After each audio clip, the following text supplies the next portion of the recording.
Coucou Emeline. Coucou Rachel, on se retrouve aujourd'hui pour ce 4e épisode de podcast et comme vous pouvez le voir et comme vous l'avez annoncé à la fin du 3e épisode, on change de direction artistique et on se retrouve aujourd'hui et pour tous les prochains épisodes au Solario Place qui nous accueille très gentiment et avec qui on collabore dès aujourd'hui pour vous présenter une nouvelle direction artistique du podcast, une nouvelle présentation, une nouvelle qualité. On est avec du matériel professionnel et on est ravis de pouvoir vous proposer une qualité de contenu qui est bien meilleure que la précédente. Et aujourd'hui, du coup, on se retrouve dans ce 4e épisode pour vous parler d'un sujet qui nous touche particulièrement à toutes les deux, qui est s'autoriser à être sans chercher à convaincre. Donc c'est un sujet qui nous parle respectivement à toutes les deux, à Emeline et moi, et je pense qu'il va parler à beaucoup de personnes. Est-ce que Rachel, tu t'es déjà surprise en train de justifier tes rêves, ton apparence, tes besoins? Plein de fois.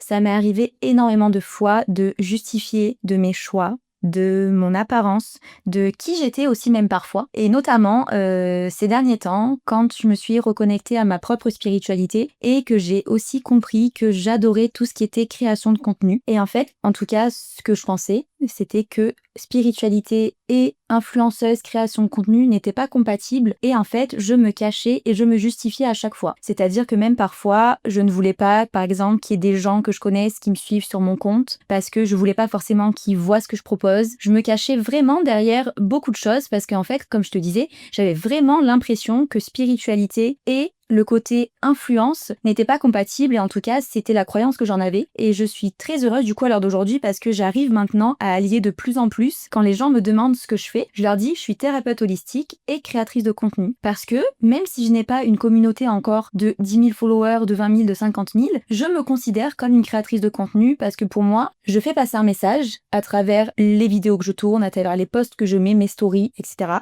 Je crée un engagement et donc je me dis que finalement je pourrais créer mon propre concept de spiritualité et créatrice de contenu, alliant vraiment les deux choses qui font sens pour moi. Donc oui, vraiment pendant très longtemps, j'ai eu à me justifier en fait des choix que je faisais et de ce qui faisait qui j'étais en fait tout simplement, qui faisait qui j'étais moi et ça a été parfois aussi très compliqué à allier parce que quand on n'a pas conscience aussi de sa propre valeur finalement, on se dit on doit justifier à chaque fois de tout et ça pouvait parfois être épuisant. Et toi du coup Emeline? La même chose pour l'influence et encore aujourd'hui, la création de contenu c'est une de mes activités professionnelles, minoritaires certes, mais c'est un domaine professionnel dans lequel je passe beaucoup de temps et je sacrifie beaucoup de temps et beaucoup d'énergie. Malheureusement, je mets encore de côté quand on me pose la question qu'est-ce que je fais dans la vie? En fait, la création de contenu, c'est pas forcément ce que je mets en avant. Et pourtant, c'est ce que j'adore, c'est ce qui me fait vibrer.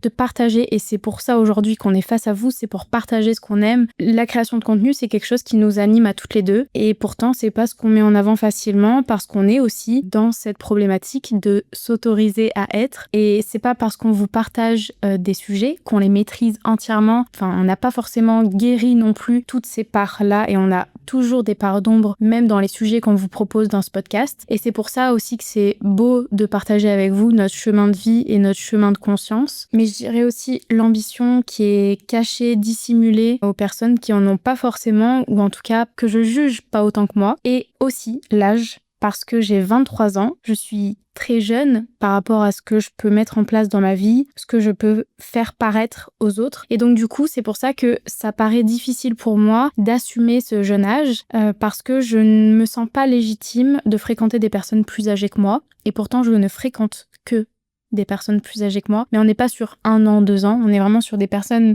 qui ont approximativement 10 ans de plus que moi. Et donc en fait, j'en ai marre de passer pour le bébé de la troupe, et donc du coup, je dissimule énormément mon âge, mais aussi ma position.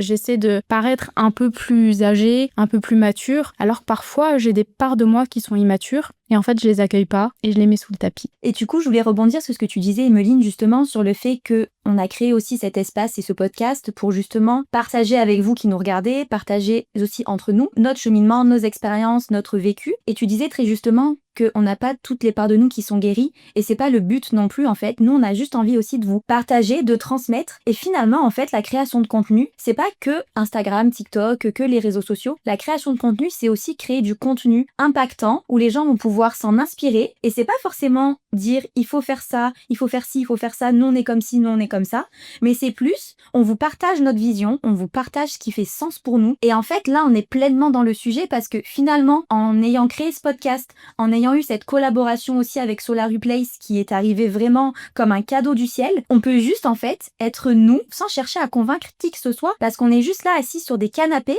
à échanger entre nous, à échanger avec vous et vous partager en fait tout simplement des sujets qui font sens pour nous en termes de relations, en termes de spiritualité, en termes de développement personnel et ça en fait c'est juste incroyable parce qu'on est juste nous en fait. Pourquoi Rachel on a choisi ce sujet et pourquoi est-ce qu'il est si important d'en discuter avec vous? Déjà, c'est quelque chose qu'on a traîné pendant très longtemps, ce côté un petit peu chercher toujours à plaire aux autres, à chercher la valeur dans le regard des autres. Et ça, je pense aussi que c'est quelque chose qui vient déjà de l'enfance, c'est le poids de la validation extérieure qui existe, qui est là, qui est présent dans cette société. Et en fait, on nous apprend depuis qu'on est tout petit à finalement bien se comporter, soit sage, soit gentil, soit reconnaissant.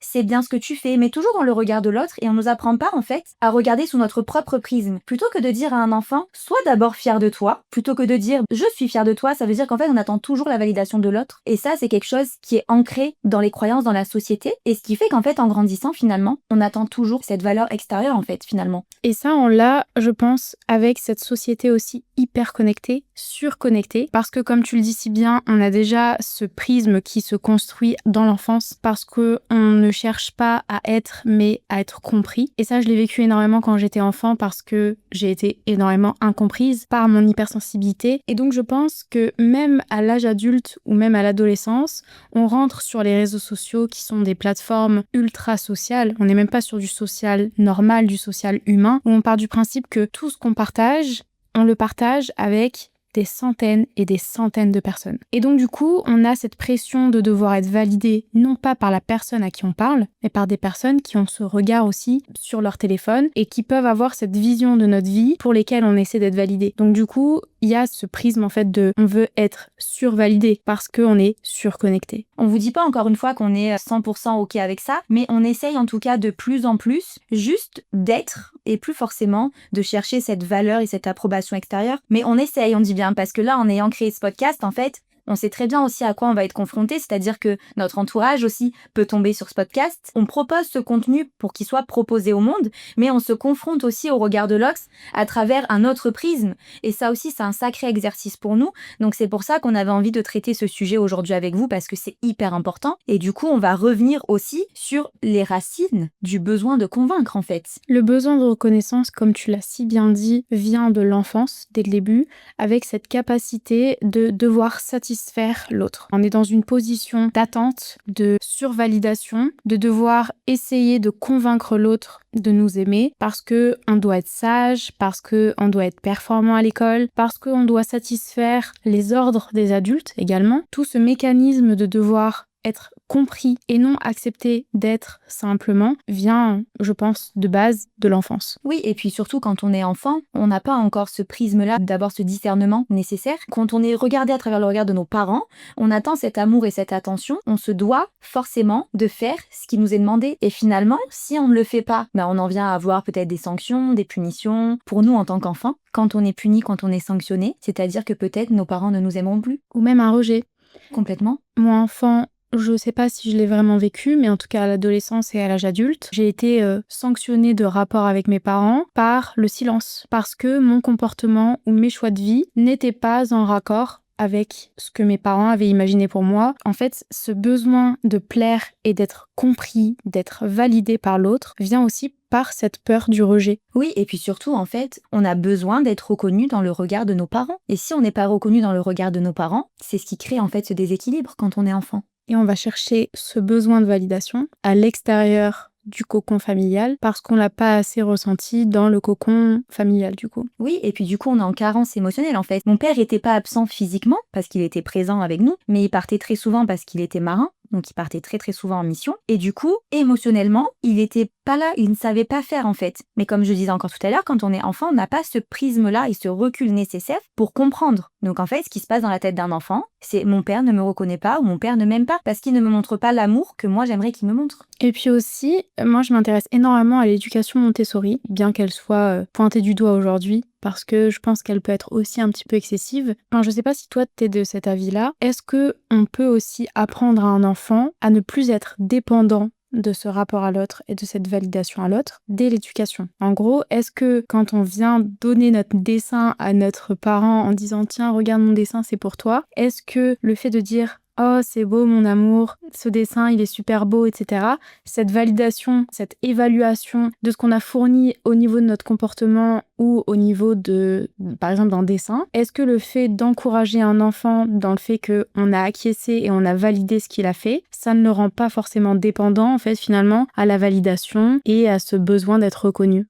Mais complètement. Et c'est très juste que tu parles de l'éducation parce que finalement, en fait, tu prends l'exemple du dessin. On n'est pas parents toutes les deux, on n'a pas d'enfants avec Emeline, mais en tout cas, moi, c'est l'éducation que j'essaierai de mettre en place avec mes enfants. Quand l'enfant t'emmène ce dessin, plutôt que de dire « Oh là là, c'est super beau, bravo, je suis fière de toi », tu dirais pas en tant que parent « Bah finalement, qu'est-ce que tu penses toi de ce dessin ? Qu'est-ce que toi tu penses fondamentalement ? Est-ce que ce dessin te plaît ? Est-ce que tu es content de ce que tu as fait ? Est-ce que tu es satisfait ? Alors si toi tu es satisfait, bah moi aussi je suis satisfaite en tant que parent. En tout cas, dans l'image que j'en ai moi de l'éducation, c'est comme ça que j'aurais envie d'amener aussi mes enfants sur ce terrain-là, de responsabiliser aussi sur ce discernement et cette capacité à se dire bah je suis fière de moi, même si je suis enfant, je peux être fière de moi. Et est-ce que finalement, en n'exposant pas du tout cette reconnaissance envers ce qu'on est capable de faire, est-ce que finalement, à l'âge adulte, on ne le recherche pas encore plus? Alors si, sur ça, je suis d'accord avec toi parce que je rebondis aussi sur mon expérience à moi. Mon père étant absent émotionnellement et ne m'a jamais dit, j'ai 29 ans dans quelques jours, mon père ne m'a jamais dit ma fille, je suis fière de toi. Jamais. Je ne l'ai jamais entendu de sa bouche. Et en effet, c'est quelque chose qui m'a énormément manqué. Parce que du coup, je cherchais finalement la reconnaissance ailleurs. Mais quand je parlais juste avant de l'éducation Montessori, justement, je pense qu'il faut juste avoir en fait un juste milieu. Je suis d'accord avec toi de pas être absent du tout, mais de pas non plus être trop présent. C'est-à-dire, en fait, si t'es trop présent en lui disant « C'est bien, bravo, je suis fière de toi, continue ce que tu fais », là, pour le coup, bah, tu accrois encore plus sa dépendance, du coup, à la validation de toi en tant que parent. Et si, par exemple, tu dis rien, vraiment, et tu le laisses gérer aussi, finalement, ça revient même, on est toujours dans ce même cas de figure. Par contre, si à l'inverse, tu essayes d'impliquer l'enfant dans ce qu'il ressent et dans ce qu'il pense sur ce dessin, mais que toi aussi, après l'avoir impliqué, tu explicites ce que tu ressens vis-à-vis de ce dessin, je pense que c'est dans ce sens-là où il faut arriver à trouver un juste milieu. Ce retour sur investissement en termes d'éducation, c'est la chose la plus angoissante pour moi parce que j'ai envie de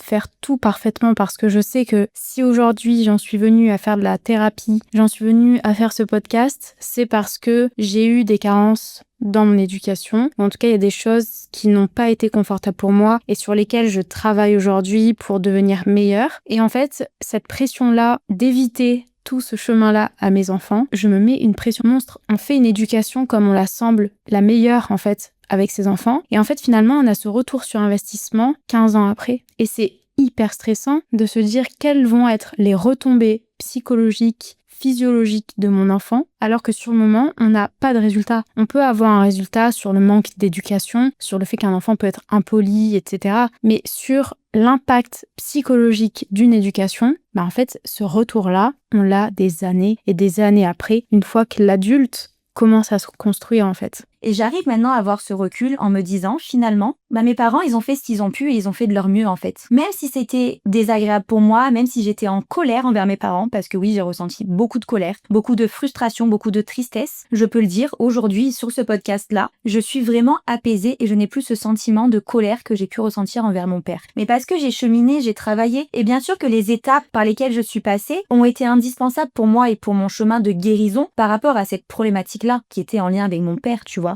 Et ce besoin de reconnaissance, cette attente. Et maintenant, oui, j'arrive à le dire, je pense que mon père a fait du mieux qu'il a pu. Et je pense que quand tu dis ce retour d'investissement sur l'éducation, je pense qu'il faut juste se dire qu'à un moment donné, on fait du mieux qu'on peut avec ce qu'on a, au moment où ça se passe. Et juste en fait de se dire ça, je pense que ça nous permet de souffler un peu et de se laisser un peu tranquille parce que finalement, avec tous ces dictates et tout ce qui se passe aussi dans la société, et même avec cette croissance de l'éducation Montessori, encore une fois, même si on est pour certaines valeurs de cette éducation, je pense qu'à un moment donné, il faut pas non plus tomber dans le trop et juste se lâcher un petit peu la grappe et appliquer cet accord Toltec que j'adore qui est « je fais du mieux que je peux ».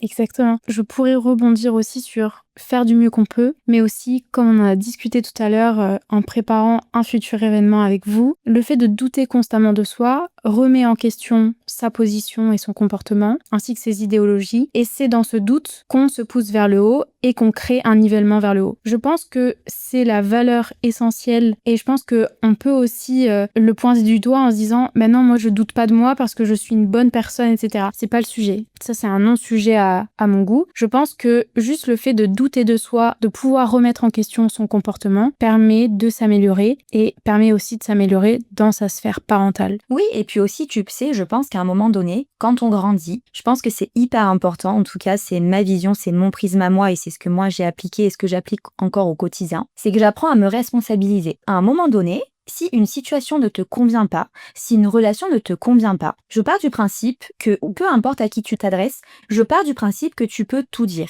Parce que, pour moi, c'est hyper important à un moment donné d'arrêter de se victimiser. Là, bien évidemment, j'ai ce discours aujourd'hui, le 26 février 2025, je ne l'avais pas il y a peut-être quelques mois ou il y a peut-être quelques années, parce qu'encore une fois, j'ai cheminé. Ma croyance à l'heure d'aujourd'hui, fondamentalement, c'est qu'il faut qu'on arrête à un moment donné de remettre la faute sur quelqu'un d'autre. Et nos parents ont fait ce qu'ils ont pu, notre entourage a fait ce qu'il a pu, dans notre couple on a fait ce qu'on a pu, mais si à un moment donné ça ne te convient pas, il faut arrêter de se victimiser. Parce que cette position de victime, on y est tous passés, moi la première, et à un moment donné, il y en a marre, parce que quand tu remets encore la faute sur quelqu'un d'autre, tu laisses le pouvoir à l'autre, finalement, de dicter ta vie. Et ça, moi, fondamentalement, comme je le dis, c'est ma croyance. Aujourd'hui, ce sera peut-être pas la même dans quelques mois, dans quelques années, je n'en sais rien, mais aujourd'hui, à l'heure d'aujourd'hui, c'est ça ma croyance.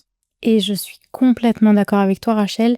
Le fait de remettre la responsabilité sur soi et non sur l'autre remet le pouvoir sur soi et non vers l'autre.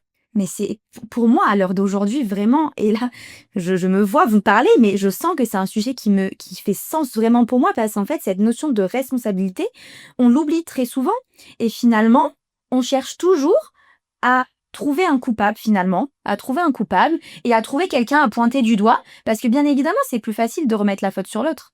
Moi pendant très longtemps c'était toujours la faute de Florian, c'était toujours la faute de mes parents, parce que mon père il était jamais là, il était absent, ma mère du coup elle a jamais travaillé donc elle nous a pas donné un modèle de femme qui travaillait, donc du coup de femme un peu soumise, c'était tout le temps ça, je remettais tout le temps le pouvoir à l'extérieur, c'est-à-dire que c'était tout le temps la faute de l'autre. Reprendre sa souveraineté pour reprendre son pouvoir, pour reprendre sa vie et l'écrire comme on a envie et pas laisser les autres l'écrire à notre place. Et ça veut pas dire qu'en fait, on occulte tout ce qui s'est passé et qu'on occulte notre chemin, nos blessures, nos traumatismes. Moi, j'occulte en aucun cas tout ce qui a pu se passer dans mon enfance, dans mon adolescence, dans ma vie de jeune adulte. Mais par contre, je suis venue mettre de la lumière, apaiser certaines choses et remettre en fait les pions au bon endroit. Maintenant, Rachel, tu as 29 ans. Comment tu veux que ta vie se passe? Est-ce que tu veux être toujours dépendante de la reconnaissance de ton père? Ou finalement, tu as compris maintenant que ton père ne pourrait pas t'accorder la reconnaissance que toi tu attends? Il te l'accorde d'une manière différente. Maintenant, mais c'est ça que je veux mettre en place. C'est-à-dire que moi, maintenant, je fais des actions qui font sens pour moi. Je les fais avec mon cœur, avec amour, où je peux faire des choses où je me sens dans ma zone de génie, transmettre, partager, inspirer, rassembler des gens. J'ai la reconnaissance des autres, tant mieux, je l'ai pas. Tant mieux aussi finalement, parce que j'ai ma propre reconnaissance à moi. Mais ça, c'est un cheminement, c'est un parcours, c'est un développement. Ça évolue tout le temps, constamment, d'heure en heure, de jour en jour, c'est jamais figé dans le marbre finalement. Je sais pas ce que tu en penses toi, Emeline, mais... Je suis complètement d'accord avec toi et je pense que du coup on peut rebondir sur les conséquences de ce besoin de convaincre. Et je parlerai de la fatigue mentale et de l'autocensure qu'on peut vivre et s'auto-infliger. J'ai énormément eu du mal avec les relations sociales pour d'autres raisons, mais aussi ce besoin de convaincre. Et donc du coup, quand je passais une journée avec des personnes qui ne me connaissaient pas, je rentrais dans ce rôle de devoir être approuvée, d'être comprise et d'être validée, d'être aimée en fait finalement par rapport à cette peur du rejet. Et donc du coup, à la fin de la journée, j'étais lessivé. Et ça, je l'ai vécu dans ma belle famille. Mon conjoint habitait en Savoie et donc du coup, il a tout quitté pour venir habiter avec moi à Toulon. Bon, du coup, c'est des personnes qui sont bien plus âgées que moi et je suis constamment rentrée dans ce rôle de devoir être validée, d'être approuvée parce que bon, déjà, il a été un petit peu critiqué très gentiment, mais il a été critiqué par son choix de vie de vivre avec une personne qui a 9 ans de moins. Et donc du coup, je suis rentrée en fait, mais toute seule avec cette pression à 16 ans de devoir être validée par des personnes qui en avaient 30. C'était fatigant. C'était psychologiquement éreintant. Je pouvais passer peut-être 2 jours, 3 jours avec ma belle famille. Et après, je disais à Yann, il faut que je m'enferme. Donc, il me couvrait un peu en mode Emeline, elle a des trucs à faire pour l'école, etc. Parce que j'étais au lycée quand j'ai commencé à fréquenter Yann. Donc, en fait, j'avais ce besoin de devoir m'éclipser, mais clairement dans le noir, en fait. Vraiment, au niveau sensoriel, je devais éteindre tous les interrupteurs pour devoir me ressourcer, mais pas parce que j'avais un problème social, parce que je rentrais dans un rôle et un masque physique et psychologique de devoir plaire et d'être validée par son entourage. Tu te rends compte de la puissance de ce que tu dis. Tu nous exprimes très justement une de tes expériences à toi que tu as vécues. Ce fait-là de mettre des masques constamment, je pense qu'on se rend pas compte, mais c'est une des choses les plus épuisantes qui puissent exister. Je l'ai vécu pendant 23 ans.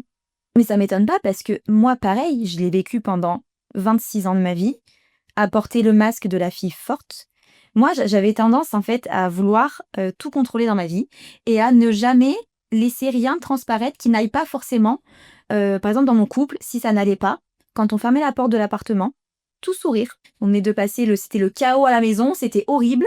Mais par contre, il fallait sûrement pas que je montre que ça n'aille pas. Donc en fait, pendant très longtemps, j'ai tout porté sur mes épaules, j'ai tout porté sur mon dos. Mais ma meilleure amie, pendant presque 8 mois, elle n'a pas su qu'avec Laurent, ça n'allait pas. Parce que en fait, je ne laissais rien paraître. Mais je ne pouvais pas en vouloir aux autres encore une fois, parce que c'était moi qui avait ce masque-là et qui ne voulait rien laisser transparaître. Mes parents ne savaient rien.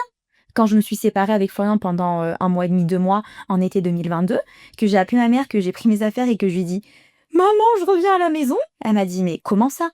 J'ai dit « Bah oui, ça fait très longtemps que ça va pas avec Florian, mais j'en avais jamais parlé. Parce que, comme toi justement, je mettais à chaque fois ce masque de fille forte qui devait tout contrôler, parce que la société, et j'avais été aussi façonnée comme ça, je devais tout porter sur mes épaules parce que ma mère était une femme comme ça aussi. » C'est horrible, c'est épuisant.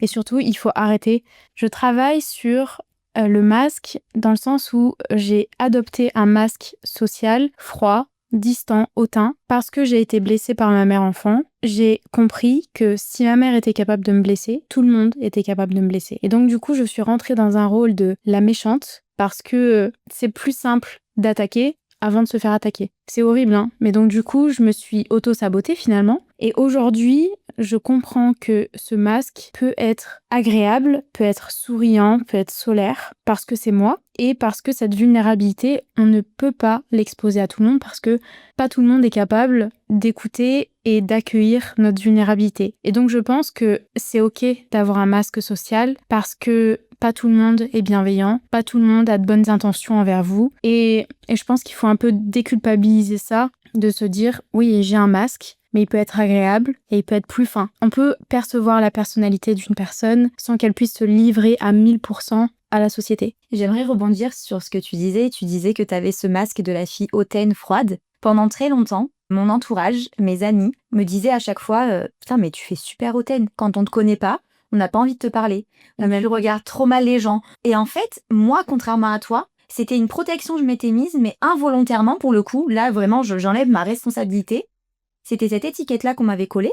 Donc en fait, finalement, je me disais, les gens, même s'ils me disent ça, ils m'apprécient sous cette facette-là. Donc finalement, je vais la garder puisque les gens me connaissent que comme ça. Mais finalement, au fond de moi, j'étais hyper blessée parce que les gens qui me connaissent réellement savent que je suis un petit bonbon, sans me jeter des fleurs. Mais je suis quelqu'un qui fondamentalement a de l'amour à donner et moi, en fait, je donnerai de l'amour à tout le monde, à des inconnus, à des gens que je rencontre tout le temps dans la rue. Enfin, pour moi, je vis dans le monde des bisounours. Et vraiment, j'ai cette naïveté et cette innocence encore d'enfant. Et du coup, quand on me disait ça, on venait vraiment m'attaquer sur mon être, pour le coup, tu vois. On venait vraiment m'attaquer sur ma personne, sur mon être profond. Et ça me blessait profondément parce que, finalement, je n'étais pas comme ça. Mais c'était l'étiquette qu'on m'avait collée qui me rendait comme ça, en fait. Et ça, mais c'était horrible. C'était une attaque pour moi. tu peux même pas imaginer. J'ai envie de revenir sur la naïveté, Rachel, parce que tu as posé un mot. Et encore hier, j'étais chez mon psy. Donc du coup, j'ai besoin de vous en parler. J'ai besoin de vous parler un petit peu de cette naïveté qu'on croit être trop et qu'on a envie de cacher et changer parce qu'on pense que cette naïveté nous met en danger. Mais en fait, cette naïveté, c'est la pureté de l'authenticité et la pureté de l'homme, la pureté d'un cœur qu'on met au profit de la société et qui peut être parfois souillée, salie, maltraitée. Et encore hier, vous le voyez pas, mais il y a Sushi, la mascotte, le chien de Rachel, qui s'est levé de sa sieste. Donc peut-être que vous allez entendre des bruits de pas. Il fait vraiment sa vie dans ce studio. Trop fan. C'est notre manager de l'ombre. Comme on disait par rapport à la naïveté, c'est pas qu'elle est de trop, c'est juste qu'il faut choisir avec qui vous pouvez être naïf et avec qui vous pouvez vraiment mettre à cœur ouvert la pureté de votre cœur. Et j'aimerais du coup vous poser une question et te poser aussi une question, Emeline. Pourquoi finalement s'autoriser à être soi est une force ? Est-ce que tu aurais peut-être un argument à nous apporter ? Est-ce que tu aurais quelque chose à nous dire ? Et du coup, vous, ça vous permettrait aussi de réfléchir, vous, de votre côté, à cette question. Alors déjà, on en a déjà parlé dans les épisodes précédents, et je pense que tout est un chemin, mais l'authenticité fait de nous notre singularité, et je pense que ça, c'est une force qu'on peut mettre à notre profit, en fait, finalement. Parce qu'on croit que notre singularité n'est pas assez, parce que notre authenticité n'est pas assez, parce qu'on n'est pas assez, en fait, pour être aimé. Il faut qu'on soit plus, il faut qu'on soit plus solaire, comme on a pu nous le dire. Il faut qu'on soit plus généreux, alors qu'en fait, on est juste assez. Et on mérite l'attention qu'on a, juste parce qu'on est nous, et juste parce qu'on existe, finalement. Et j'aimerais rebondir sur quelque chose et j'aimerais du coup apporter, moi, ma définition de ce qu'est l'authenticité. Parce que finalement, on l'entend un petit peu à toutes les sauces en ce moment. Et en fait, moi, je pense que l'authenticité, c'est pas forcément montrer que les bons côtés ou que justement les mauvais côtés.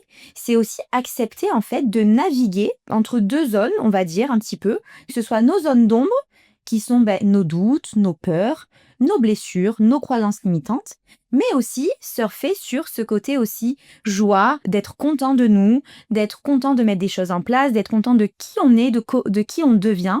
Et en fait, ça, je trouve que c'est hyper important et c'est très drôle du coup qu'on parle de ça aujourd'hui parce que j'en ai pris conscience hier justement et j'ai fait un réel à ce sujet sur mon compte Instagram où j'ai dit en fait, aujourd'hui, j'ai juste envie de me célébrer parce que peu importe les étapes par lesquelles je suis passée, finalement, je suis contente aujourd'hui de là où j'en suis. Et en fait, pour moi, l'authenticité, c'est ça. C'est autant montrer, parce que pour ceux qui me suivent en tout cas sur Insta, vous me voyez très souvent pleurer, partager mes doutes, mes peurs, mes peines, tout ça. Mais je partage du coup très rarement ce côté aussi un peu solaire qui fait qui je suis en fait finalement. Parce que j'en ai vraiment pris conscience que l'authenticité, finalement, c'était ça. Et que l'authenticité est propre à chacun. Moi, j'ai ma propre authenticité. Toi, Emeline, tu auras la tienne. Et toi qui nous écoutes, tu auras aussi la tienne. Chacun est unique et singulier. Et chacun est suffisant comme il est. Et pour revenir sur le pourquoi être authentique et adopter ce je suis et pas je veux être compris par l'autre, parce que je l'ai expérimenté et c'est pour ça que j'en parle aujourd'hui. J'ai longtemps eu des relations qui ne me correspondaient pas en amitié, comme on a pu l'évoquer dans d'autres épisodes. J'ai eu énormément d'amitiés qui ne me correspondaient pas, dans lesquelles je n'étais pas épanouie, ni alignée, même dans les conversations avec les personnes qui m'entouraient. Ma tête était ailleurs. Lorsqu'on embrasse notre authenticité, on attire à nous des relations, des opportunités, une vie finalement qui nous ressemble. Parce que notre énergie est alignée avec notre cœur, le cœur et l'esprit sont alignés, et donc du coup, on vient attirer à nous des choses qui nous ressemblent et des choses qui sont complètement alignées avec qui on est. Donc ça crée des liens beaucoup plus sincère, beaucoup plus authentique, beaucoup plus profond. Et c'est vrai qu'aujourd'hui, même je t'en parlais tout à l'heure, j'attire à moi aujourd'hui, même dans mon travail, dans la création de contenu, dans tout, j'attire à moi des personnes qui me ressemblent. Et c'est infiniment nourrissant. Enfin, je suis dans la gratitude constante parce que je vis la vie dont j'ai toujours rêvé et je suis entourée de personnes dont j'ai toujours rêvé. Mais comme si dans ma vie, je me disais, et j'en ai énormément parlé à Yann de cette situation-là, je suis entourée que de personnes qui ne me ressemblent pas. Je lui disais, peut-être c'est mon sort de vie de vivre avec des personnes qui ne me ressemblent pas, parce que je suis trop singulière, parce que je suis trop différente. Mais en fait, finalement, quand on accepte cette différence et quand on aligne ce cœur et cet esprit, même au sein de la société, en fait, on finit par attirer à nous nos semblables, nos égaux, des personnes qui sont authentiques, des personnes qui sont ambitieuses, des personnes qui sont solaires, spirituelles. Et tu fais partie de ce lot, Rachel. Ça fait énormément sens ce que tu dis parce que waouh, je pensais pas être Ma beauté. c'est monté tout seul en fait parce que quand je t'écoutais parler, je me disais mais ça fait sens fou ce que tu dis et quand tu disais que à un moment donné, tu t'es posé la question si finalement c'était pas ton sort d'être entouré que de personnes comme ça et je trouve que tu as eu ce courage, tu t'es responsabilisé à un moment donné et tu as compris que dans tes relations, finalement, tu ne pouvais pas tout le temps accuser l'autre et que tu t'es toi aussi remis en question, tu as aussi mis de l'ordre dans ta vie et dans ton équilibre personnel pour justement augmenter en vibration énergétique. Donc là, on parle typiquement vraiment de manière énergétique, mais quand tu montes en vibration énergétique, en fait, tu vas attirer à toi que des gens qui vibrent. Quand on dit tu attires ce que tu vibres, c'est vraiment vrai, c'est en termes de vibration énergétique, on est des êtres intraconnectés. Donc en fait, on est connecté à l'énergie de l'autre. Donc tu attireras que des gens à toi qui vibrent la même énergie que toi. Parce que on pense souvent à la manifestation de pense à ce que tu veux pour attirer ce que tu veux. Mais en fait, on n'attire pas du tout ce qu'on veut. On attire ce qu'on est. Et c'est en adoptant ce que l'on veut qu'on attire à nous ce que l'on veut parce que c'est ce que l'on est. Tu vois ce que je veux dire, Acha? Ah oui, oui, oui, carrément. Et puis c'est quelque chose que moi aussi j'ai expérimenté. Plein de fois, j'ai essayé de faire de la manifestation en disant ben, je veux ça, je veux ça, je veux ça. Sauf qu'en fait, ben, l'univers me faisait comprendre que énergétiquement parlant, j'étais pas prête à recevoir ça. Par exemple, typiquement, ce podcast et tout ce qui se passe aussi sur mes réseaux, ça ne s'est pas fait avant parce que typiquement, avant, je n'étais pas prête à être confrontée au regard de l'autre. J'étais pas prête à recevoir peut-être de la critique ou à recevoir peut-être des attaques. Maintenant, limite, je suis là à me dire, j'ai hâte mon premier haters, tu vois. Je dis pas que je vais kiffer, c'est pas ce que je veux dire, mais maintenant, ça y est, je suis prête, en fait, à être confrontée à ça. Et c'est pour ça que finalement, énergétiquement parlant, il y a tout qui se met en place. Là, aujourd'hui, on tourne ce premier épisode, du coup, chez Solar Replace, là où on a la collaboration. Demain, je vais faire une émission radio dans une radio locale. Et samedi, je fais une interview avec, du coup, Anaïs, qui fait un petit format interview pour toutes les créatrices de contenu.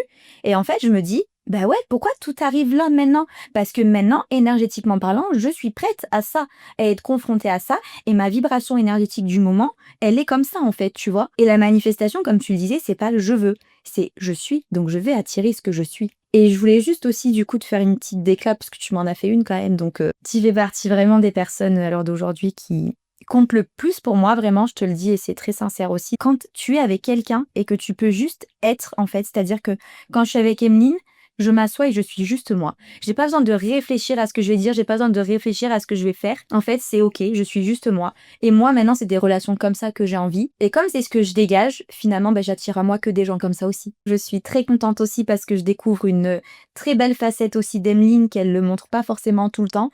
Et vraiment, c'est un bonheur et je suis très heureuse du coup d'avoir ce projet avec elle et tout ce qui va s'en suivre parce que vous n'êtes pas prêts, on a prévu des choses vraiment très très belles. On a prévu de vous emporter avec nous sur pas mal d'aventures et j'espère que vous répondrez présent. Et je pense que vous répondrez présent parce que cette aventure, vous l'accueillez bras ouverts. Et je pense que, voilà, comme on a dit, c'est parce que aussi on rentre dans notre authenticité et dans notre zone de génie finalement. Et puis finalement, quand on laisse de la place aussi dans notre cerveau, dans notre vie, dans notre espace en fait intérieur, finalement, on libère la créativité et on crée en fait un espace où finalement tout est illimité et on peut atteindre en fait des sommets et où on peut dire en fait c'est infini finalement, tu vois, parce que on a laissé de la place, on a balayé aussi certaines choses dans notre profond intérieur et finalement on fait des choses qui nous font kiffer et la créativité voilà, elle arrive de nulle part et c'est un fluide. Et c'est fluide, c'est simple, c'est ok, c'est juste génial en fait. Je pense qu'on a terminé ce 4e épisode, mais j'aimerais qu'on fasse encore une petite parenthèse sur Solario Place, qui nous accueille aujourd'hui et qui accueille nos prochains épisodes.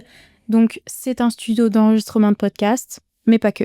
Pas que, parce qu'ils ont aussi également une salle où ils peuvent recevoir pour des ateliers, peut-être des conférences, des choses comme ça, du présentiel plutôt que du dématérialisé. Et en fait, du coup, c'est juste un cadeau, encore une fois, du ciel, parce que finalement, regardez notre DA, elle est juste incroyable. On avait créé cette bannière, donc je sais pas si vous allez la voir à l'écran, mais en tout cas, je l'espère, qui était dans les tons un petit peu violets, un petit peu rose avec un micro.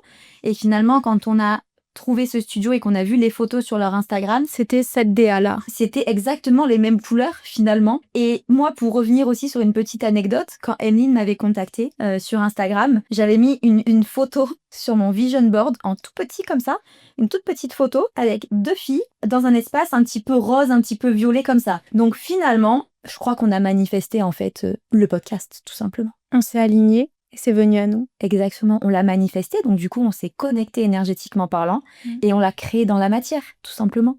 Et on est surtout super reconnaissante.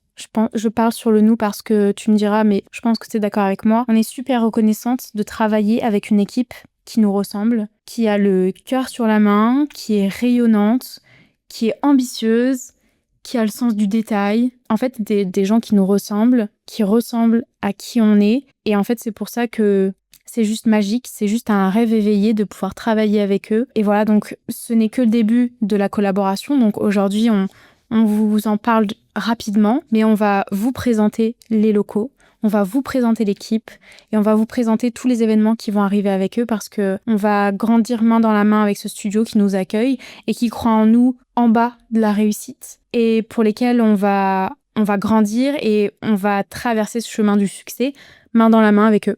Merci du coup de rebondir sur ça, j'allais te laisser finir et j'allais justement prendre la parole et le dire. En fait, pour moi là c'est vraiment un grand merci qui vient de mon cœur, qui vient de nos cœurs avec Emeline, parce qu'en fait là aujourd'hui on nous tend la main alors que finalement on débute, le podcast a juste 3 semaines. Il a commencé il y a 3 semaines, on a fait 3 épisodes dans mon salon et en fait juste un énorme merci et une reconnaissance et une gratitude infinie pour ces 3 êtres, ces 3 âmes merveilleuses, fabuleuses qui nous ont tendu la main. Pour vous dire, là vous le voyez pas non plus à l'écran, mais j'ai mon chien en fait qui est à côté de moi. Vous pouvez pas vous imaginer le bonheur que c'est de pouvoir venir dans un endroit avec son chien, parce que pour moi mon chien c'est toute ma vie et il fait partie vraiment de mon quotidien, de ma vie, de ma vie entrepreneuriale. C'est exactement ça, c'est une extension de moi et juste là d'être là aujourd'hui avec Emeline dans un décor qui est incroyable et juste être nous et vous partager de notre personne en fait tout simplement, c'est juste magique. Je crois que je vais arrêter parce que je vais vraiment chialer pour le coup, donc je crois que ça va être le moment de terminer cet épisode. Leur dire à la semaine prochaine. En tout cas, merci de nous avoir écoutés jusqu'au bout. On espère que du coup cette nouvelle DA vous plaît. Nous, on est vraiment très enchantées, très heureuses, pleines de gratitude et on vous dit à la semaine prochaine du coup pour un nouvel épisode de podcast. Et n'hésitez pas à revenir vers nous pour des témoignages, des retours. On a soif de grandir avec vos conseils. Donc voilà, merci à tous ceux qui prennent le temps de nous écrire, de nous faire leur retour sincère avec des compliments et des critiques constructives. C'est avec ça qu'on grandit. Donc voilà, merci à vous. Merci. Et à la semaine prochaine.